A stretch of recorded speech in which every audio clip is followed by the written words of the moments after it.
Hai adik-adik, kembali lagi dengan Kak Rina di Online Class 101. Kali ini kita akan belajar PPKN untuk kelas 4, tema 1, subtema 3, bersyukur atas keberagaman.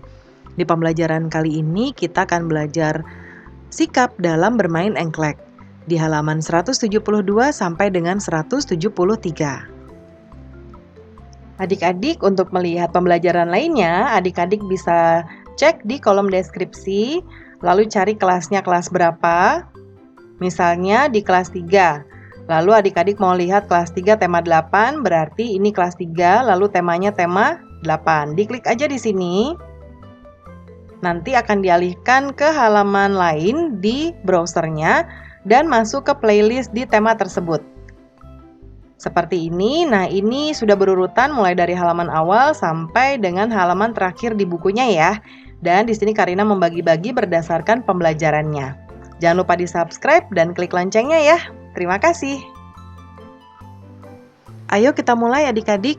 Ditonton sampai habis ya. Jangan dilewatkan karena ada informasi penting yang Kak Rina berikan. Dan diulang lagi videonya sampai adik-adik benar-benar paham. Tulis pengalamanmu bermain engklek bersama teman-teman dengan menjawab pertanyaan berikut ya.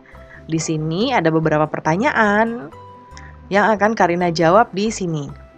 Yang nomor 1, keterampilan dasar apa saja yang kamu perlukan dalam bermain engklek? Jelaskan.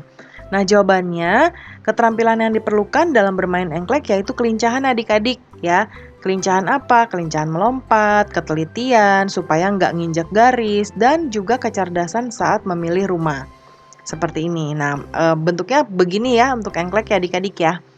Nah, Karina biasanya paling sering main yang pola gunung seperti ini ya. Yang ini juga sih. Kalau ini Karina belum pernah main adik-adik. Adik-adik pernah nggak? Ya. Nah, sekarang kita yang nomor 2. Apakah kamu dapat melakukan keterampilan dasar tersebut dengan baik?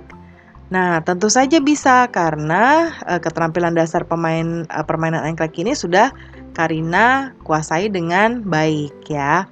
Lalu apa rencanamu untuk meningkatkan keterampilan tersebut di masa yang akan datang? Yaitu banyak berlatih keseimbangan ya adik-adik, dan juga kejelian, kelincahan berlari, dan juga melompat karena banyak melompat. Yang 4, sikap apa saja yang harus kamu tunjukkan ketika bermain engklek dengan teman yang berbeda-beda? Nah, yang pertama adalah tidak bermain curang, lalu saling menghargai dan juga tidak membeda-bedakan teman. Ya. Yang kelima, apakah dalam permainan engklek diperlukan kerjasama yang baik dari pemainnya, adik-adik? Dijelaskan ya. Nah, iya ya, diperlukan kerjasama. Jadi, kenapa harus bekerja sama? Karena pemain harus bermain dalam secara bergiliran. Nah, selain itu, semua pemain harus mengawasi pemain lainnya supaya nggak jatuh dan berbuat curang ya adik-adik. Jadi butuh kerjasama. Yang keenam, apa yang terjadi jika tidak ada kerjasama yang baik antar pemain engklek? Tentu saja permainannya tidak akan berjalan dengan baik. Karena masing-masing mementingkan diri sendiri.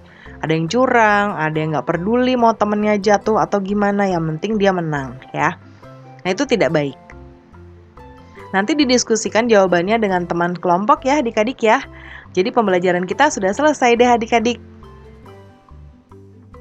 Terima kasih sudah menonton sampai akhir. Mohon dimaafkan apabila ada kesalahan dalam perkataan maupun dalam materi yang diberikan. Sampai jumpa di pembelajaran berikutnya. Dadah!